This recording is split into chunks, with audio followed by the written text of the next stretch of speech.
दिमाग में क्या आता है, जैसे ही गुहिल अपने दिमाग में आता है तो अपने दिमाग में क्या आता है, ये कहाँ का वंश है, ये मेवाड़ का वंश है। ठीक है, अब मेवाड़ के गुहिल, सिसोदिया, अब सिसोदिया बाद में बने हैं, पहले गुहिल नाम क्यों पड़ा, सिसोदिया क्यों पड़ा, मैं सारा ही कंसेप्ट आप लोगों के एक बार क्लियर कर देता हूं। सबसे पहले तो देखो कि ये मेवाड़ है, ये मेवाड़ नाम क्यों पड़ा, ये मेवाड़ जो है यहाँ पे इसके बहुत सारे नाम है। इसे पहले मेदपाट के नाम से जानते थे, क्या नाम से जानते थे, मेदपाट। इसे प्रागमाट भी कहा जाता था, क्या कहा जाता था, प्रागमाट। ये सीवी कीवी जनपद के अंदर आता था, किसके अंदर आता था, ये सीवी कीवी जनपद के अंदर आता था, सीवी कीवी जनपद के अंदर आता, जिसकी राजधानी क्या होती थी, राजधानी होती थी मध्यमिका। राजधानी का नाम क्या था, मध्यमिका। और इससे पहले वाले जो चैप्टर मैंने आरबीएससी के ही पढ़ाए हैं उसमें मैंने आप लोगों को बताया था कि जब सिकंदर ने आक्रमण किया तो पंजाब और उसकी तरफ बसने वाली जो है मालव और मालव हो गए, योद्धे हो गए, सीवी कीवी, ये सारे जो है यहाँ पे आ गए थे उस समय और यहाँ पे आके बस गए थे, तब ये मेवाड़ वाला क्षेत्र जो है वो बस गया था। ठीक है, ये मेवाड़ वाला क्षेत्र तब बस गया था। अब देखो मेवाड़ के अंदर आप लोगों को ये पूछेंगे कि जैसे मेवाड़ के अंदर कौन सा वंश है, गुहिल वंश है, कौन सा वंश है, गुहिल वंश का शासन रहा है मेवाड़ के अंदर। इन्हें ध्यान रखना हिंदुआ सूरज के नाम से जानते थे, इन्हें क्या कहा जाता था, हिंदुआ सूरज कहा जाता था। ठीक है, हिंदुआ सूरज के नाम से जानते थे। साथ ही साथ में आपको ध्यान रखना है कि ये जो गुहिल वंश है इनकी कुल देवी कौन थी, क्या ध्यान रखोगे, इनकी कुल देवी, जिन्हें बायण माता के नाम से जाना गया, क्या कहा गया, बायण माता के नाम से जाना गया, जो अपन कहते हैं आम बोलचाल की अपन भाषा में कहते हैं बाण माता जी, कहीं क्या, बाण माता जी। और क्या ध्यान रखेंगे अपन, कुल देवता, कुल देवता, तो कुल देवता इनके कौन है, एकलिंग जी, कौन है, एकलिंग जी। और एकलिंग जी को ही यहाँ का क्या माना जाता है, वास्तविक शासक माना जाता है। क्या कहते हैं, वास्तविक शासक कौन है, एकलिंग जी ही है। तो राजा कौन हुए, कि यहाँ के जो राजा हुए, यहाँ के जो राजा है वो बाद में कहलाए राणा, क्योंकि राणा शाखा आएगी बाद में, वो यहाँ के क्या कहलाते थे, दीवान कहलाते थे। वो क्या कहलाते, दीवान कहलाते थे। जो नए बच्चे हैं वो समझना कि यहाँ के जो शासक है वो अपने कुल देवता को ही क्या कहते थे, कि आप ही हमारे शासक हो, आप ही यहाँ के राजा हो और हम आपके दीवान हैं, हम आपकी आज्ञा से यहाँ पे शासन करेंगे। ये चीज कहते थे कौन, यहाँ के राजा कहते थे। जैसे कि अपन पढ़ते हैं राणा प्रताप, राणा अमर सिंह, राणा कुंभा, राणा लाखा, राणा संग्राम सिंह। तो ये राणा शाखा बाद में, इससे पहले रावल शाखा थी, इससे पहले रावल शाखा थी। और रावल शाखा से पहले का जो इतिहास रहा है वो भी मैं आप लोगों को बताने वाला हूं। अभी तो मैं आरबीएससी पे तो आया ही नहीं हूं, आरबीएससी पे नहीं आया हूं, अभी तो मैं आपको पहले की कुछ चीजें बता रहा हूं कि ये यहाँ पे आप लोगों को कुछ बेसिक चीजें ध्यान में रख लेनी है। इसके अलावा क्या ध्यान रखनी है, इनकी राजधानियां आप लोगों को जरूर पूछेंगे, इनकी क्या पूछेंगे, राजधानियां आपको पूछेंगे। तो देखो इनकी राजधानी तो मैंने यहाँ पे जाके ही बताई है। यदि आप नियमित हो, आप जेजीडियंस हो, आप जेजीडी आर्मी का हिस्सा हो, तो आपको पता है कि मैंने नागदा जाकर आपको बहुत सारी जानकारी दी है। तो इनकी राजधानियों में सबसे पहली राजधानी कौन सी रही है, नागदा रही है। सबसे पहली राजधानी कौन सी रही, नागदा रही। फिर अल्लट आए तो आहड़ को राजधानी बनाया। ठीक है, फिर इसके बाद में आपको ध्यान रखना है कि चित्तौड़ को राजधानी बनाया। किसको बनाया, चित्तौड़ भी राजधानी रही है। फिर आपको ध्यान रखना है कि कुंभलगढ़ राजधानी रही है।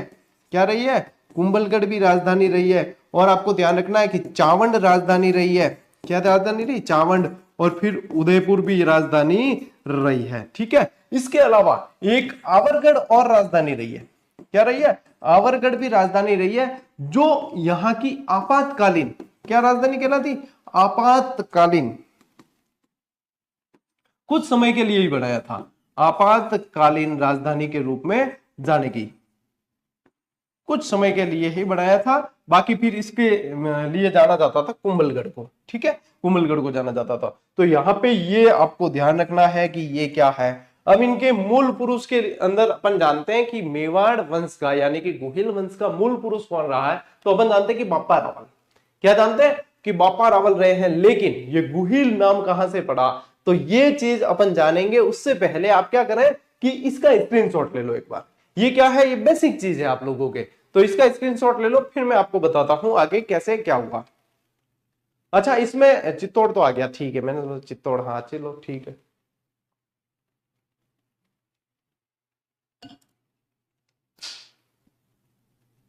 ठीक है, चलो अब देखो, अब यहां पे अपन बढ़ते हैं गुहिल वंश की तरफ पूरी तरीके से, कि ये गुहिल वंश आप लोगों को ध्यान रखना है कि कैसे अस्तित्व में आया। देखो टालो, यहां पे एक गांव था जिसका नाम था केहर। क्या नाम था? केहर। केहर गांव में एक ब्राह्मण रहते थे जिनका नाम था देवादित्य। क्या नाम था? देवादित्य ब्राह्मण यहां पे रहते थे। ठीक है, इन देवादित्य ब्राह्मण की एक पुत्री थी। देवादित्य ब्राह्मण की एक पुत्री थी जिसका नाम था सुभागा देवी। कई नाम हो? सुभागा देवी। ठीक है, अब सुभागा देवी का विवाह किया गया, लेकिन संजोग देखिए कि जिस दिन इनका विवाह हुआ उसी दिन ये विधवा हो गई। तो सुभागा देवी के अंदर क्या ध्यान रखोगे कि विवाह वाले दिन ही विधवा हो गई। विवाह वाले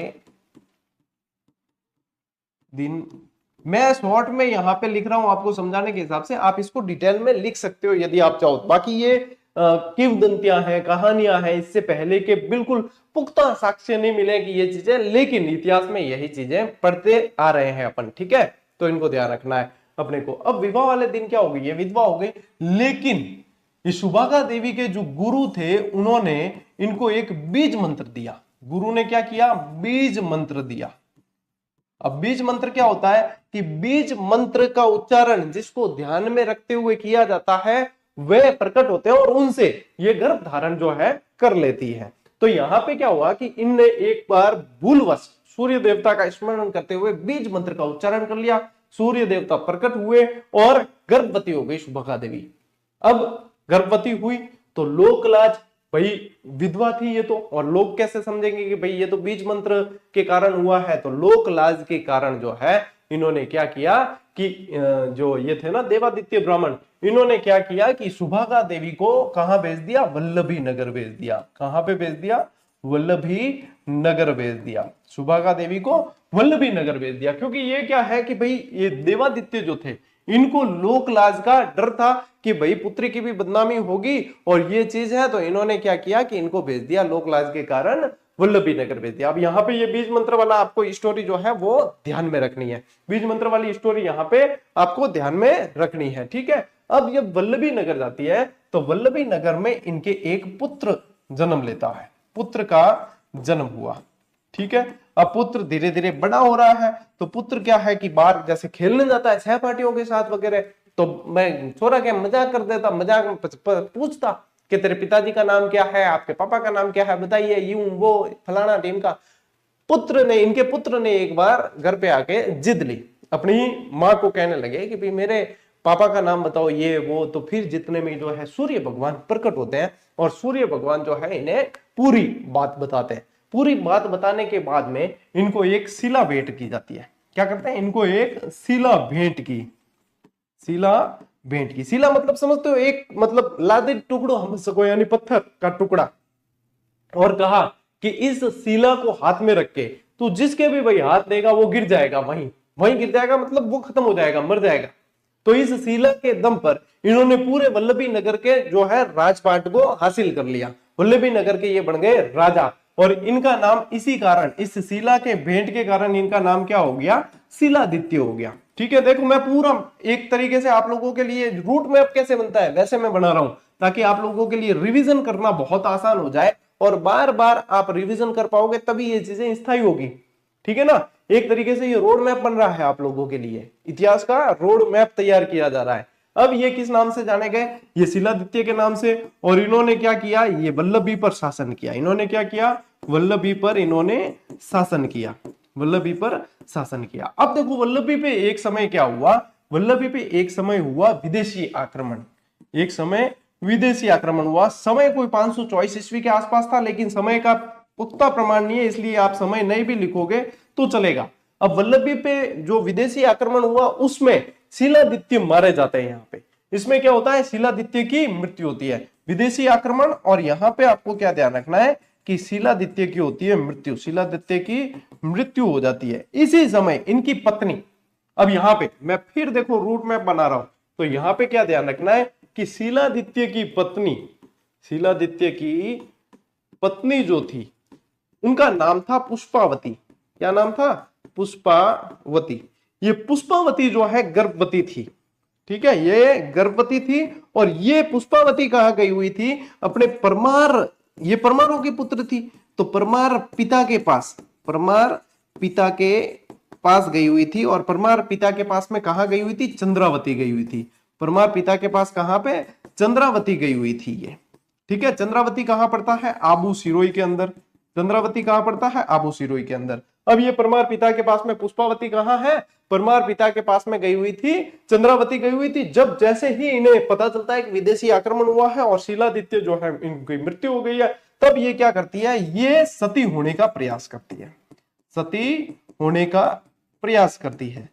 लेकिन लोगों द्वारा इन्हें रोक लिया जाता है, क्योंकि ये गर्भवती भी है और इन्हें कहा जाता है कि गर्भवती महिला जो है सती नहीं हो सकती, आप सती नहीं हो सकती। ऐसे समय में इनको जो है एक गुफा में शरण दिया जाता है। इनको कहां ले जाया जाता है? एक गुफा के अंदर शरण दिया जाता है, गुफा में शरण दिया जाता है। ये कुछ समय वहीं रहती है और वहीं पे जो है पुत्र को जन्म देती है। एक पुत्र का जन्म होता है, ठीक है, एक पुत्र का जन्म होता है। और चूंकि गुफा के अंदर पुत्र का जन्म होता है, इसलिए इस पुत्र का नाम क्या होता है? इस पुत्र का नाम होता है गोह।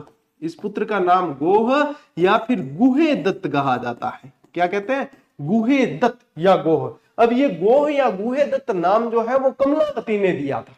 ये नाम किसने दिया? ये कमलावती ने दिया। और कमलावती कौन है वो भी मैं आप लोगों को बताता हूं, लेकिन ये रूट मैप समझ आ रहा है कि किस तरीके से आगे बढ़ना है? ये ऐसे बढ़ना है आगे। देखो जिस जिस तरफ मैंने एरो किए हैं वो अब आपके दिमाग में स्टोरी पूरी घूमेगी, स्टोरी तो घूमेगी, लेकिन आपके पास में हिस्ट्री की क्लास का रोड मैप है। आपके पास हिस्ट्री की क्लास का रोड मैप है। ये सारी चीजें आरबीएससी 10वीं की किताब में नहीं दी हुई, लेकिन अब बताइए ये चीजें पढ़नी तो जरूरी है। ये चीजें पढ़नी तो जरूरी है, तभी तो अपना भैया बेस बनेगा ना ये चीज पढ़ने का। तो ए टावरों ए भी पढ़नी जरूरी है। अब इंगोत है, स्क्रीनशॉट लो एक बार, बढ़िया तरीके रोड मैप है कि बताओ अभी तो भी लागे क्या? हाँ भी कटे पढ़ाई हुई है, ठीक है। तो लो रोड मैप।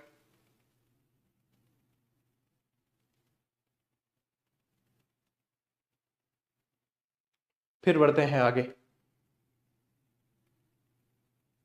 ठीक है। चलिए अब यहां पे आते हैं अपन। यहां पे अपने पास में अब कौन है? गुफा। गुफा के अंदर इनका जन्म होता है। तो यहां पे क्या नाम है? गोह, ठीक है। क्या नाम है? गोह या गुहे दत्त। गोह या गुहे दत्त, ठीक है। अब ये जो है गुहे दत्त, अब जो रानी पुष्पावती थी उन्होंने पुत्र को जन्म दे दिया और फिर वो सती होने जाती है। लेकिन सती होने जाने से पहले यहां की एक ब्राह्मणी है जिसका नाम होता है कमलावती। क्या नाम होता है? कमलावती ब्राह्मणी होती है, ठीक है। कमलावती ब्राह्मणी होती है, उन्हें ये अपने पुत्र को सौंप कर और फिर सती हो जाती है। कमलावती ब्राह्मणी को सौंप कर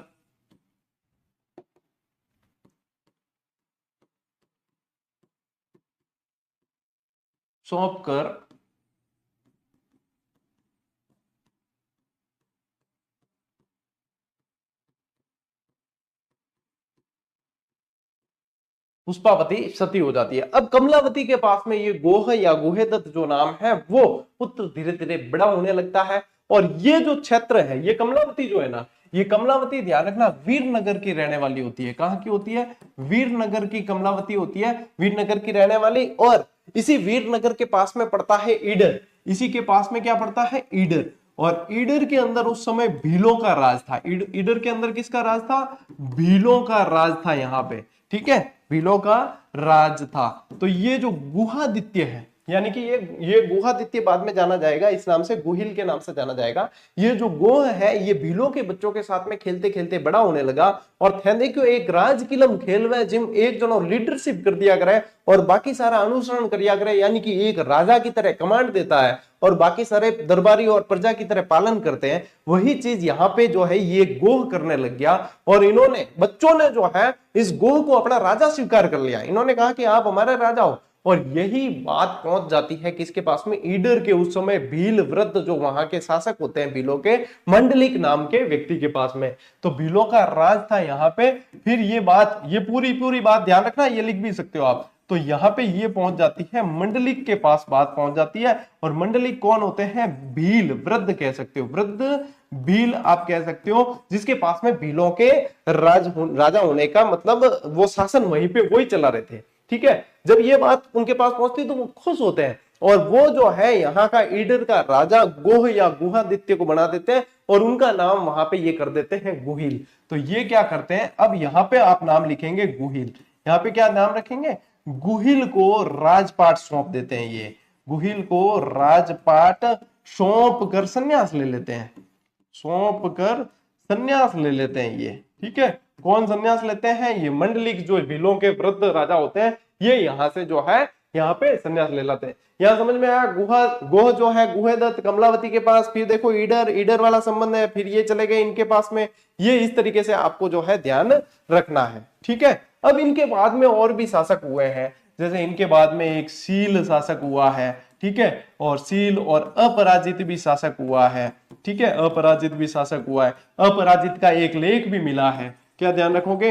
अपराजित का तो एक लेख भी मिलता है, अपराजित का लेख मिलता है। कहां से मिलता है अपराजित का लेख? तो यहाँ पे नागदा के अंदर एक मंदिर है, नागदा में कुंडेश्वर महादेव मंदिर है। नागदा में कुंडेश्वर महादेव एक मंदिर है, महादेव मंदिर से इसका लेख भी मिलता है।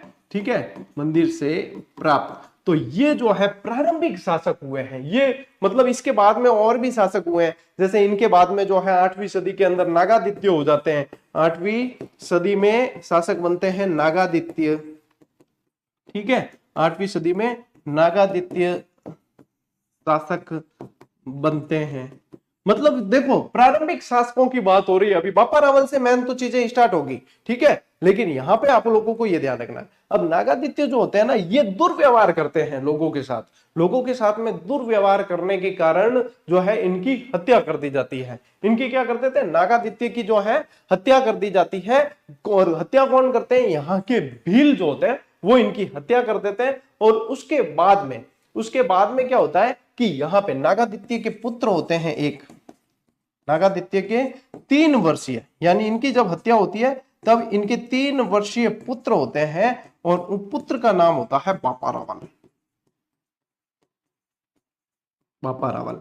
अब इनके जो शुभचिंतक होते हैं उन्हें बापा रावल की चिंता होने लगती है कि 3 वर्षीय बालक है बापा रावल, इनका क्या किया जाए। तो फिर इनको वापस याद आता है, कमलावती याद आती है। तो कमलावती के जो वंशज होते हैं नागर ब्राह्मण, उन्हें बापा रावल को सौंप दिया जाता है। तो इन्हें बापा रावल को किसे सौंप दिया जाता है? नागर ब्राह्मणों को। किसे सौंप देते हैं? नागर ब्राह्मणों को सौंप दिया जाता है। और यहां से फिर आप लोग पढ़ते हैं कि बापा रावल जो है ब्राह्मणों की गाय चराया करते थे। क्या करते थे? बापा रावल क्या करते थे? गाय चराते थे ब्राह्मणों की। ठीक है, गाय चराते थे। तो फिर स्टोरी शुरू होती है बापा रावल की, फिर स्टोरी शुरू होती है बापा रावल की। अब बापा रावल की स्टोरी में आप लोगों को बोल के सुनाता हूं। ठीक है, अब गाय चराते थे। यहाँ पे 2 चीजें ध्यान रखनी है आप लोगों को, एक तो राष्ट्रसेनी माता, एक तो राष्ट्रसेनी माता ध्यान में रखनी है, और एक हारित ऋषि ध्यान में रखना, हारित ऋषि ध्यान में रखना है। देखो मैं आप लोगों को पूरी स्टोरी रोड मैप बनाकर यहां से घुमाते हुए यहाँ पे लेके आया हूं। ठीक है टाब्रो, और स्टोरी में बढ़िया याद है। ठीक है, आप बिल्कुल सही तरीको है। तो यहाँ पे हरित ऋषि और राष्ट्रसेनी माता यूं ध्यान में रखनी है कि बापा रावल क्या करता कि ब्राह्मणों की गाय चराने ले जाता। अब गाय चराने जंगल में जा रहे हैं, कहीं जंगल में जा रहे हैं, तो उनमें से जो है कि एक गाय जो है वह एक जगह जाती थोड़ी सी गुफा के अंदर, और वहां से जो है जब वापस आती तो दूध पूरा खाली। तो कुछ दिन तो उन्होंने देखा कि हो सकता है ऐसे ही, लेकिन ये तो रोज का ही होने लग गया। तो फिर एक दिन बापा रावल ने पीछा किया कि एड़ो होशियार कौन है जो मैं गाय लेना हूं ने गुफा में बैठो बैठो दूध दूले पूरो पूरो, एड़ो कौन आई गो भाई। तो बापा रावल क्या है कि लारे लारे गया, और देखते हैं बापा रावल कि गाय एक जगह जाकर खड़ी हो जाती है, नीचे पूरी पत्तियां बिछी हुई है, और दूध की धार अपने आप वहां पे गिरने लगती है, और अपने आप गिर रही है, और दूध पूरा खाली हो जाता है थन में से, गाय वापस आ जाती है। बापा रावल को अचंभा हुआ कि कोई धोने वाला ही नहीं है, और फिर भी जो है ये दूध खुद खाली करके बापा रावल जाते हैं और वहां से पत्तियां हटाकर देखते हैं, तो वहां पे जो है एक शिवलिंग उन्हें मिलता है, एक शिवलिंग उन्हें नजर आता है, और पास में ही एक योगी तपस्या कर रहे होते हैं, और वो योगी होते हैं हारित ऋषि। वो योगी होते हैं हारित ऋषि। फिर बाद में धीरे धीरे ये जो है हारित ऋषि की सेवा करने लगे, हारित ऋषि की गायें चराने जाने लगे, इनकी बहुत अच्छे से इन्होंने सेवा की। बापा रावल ने तो हारित ऋषि इनसे बहुत ज्यादा प्रसन्न हुए, हारित ऋषि बहुत ज्यादा प्रसन्न हुए। और हारित ऋषि का ये कहते हैं कि हारित ऋषि के देवलोक जाने का एक बार समय हो गया था और विमान, देवताओं का विमान उन्हें लेने आया। तब हारित ऋषि चाहते थे कि मैं बाबा रावल को अमर कर दूं।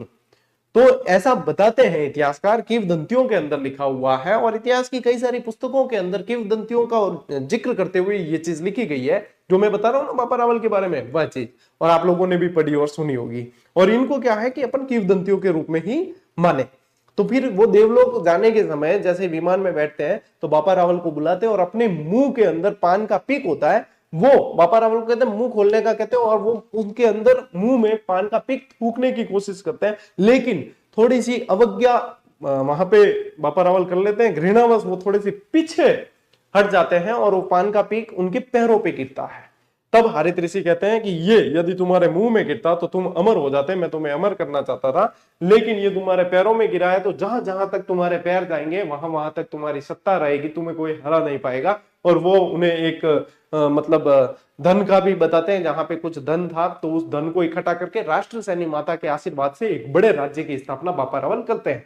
इतिहास में इन्हें काल भोज, माल भोज के नाम से भी जाना जाता है और फ्रांसीसी सेनापति चार्ल्स मार्टन से इनकी तुलना की जाती है। ये बापा रावल के बारे में। बापा रावल से फिर जो है इन गुहिल वंश का मूल पुरुष जो कहा जाता है बापा रावल को कहते हैं, और यहीं से फिर जो है इतिहास पढ़ने में आता है। और आपके आरबीएससी राजस्थान अध्ययन की जो क्लास 10 की किताब है उसके अंदर ये ही बापा रावल से ही आपके इतिहास शुरू किया गया है।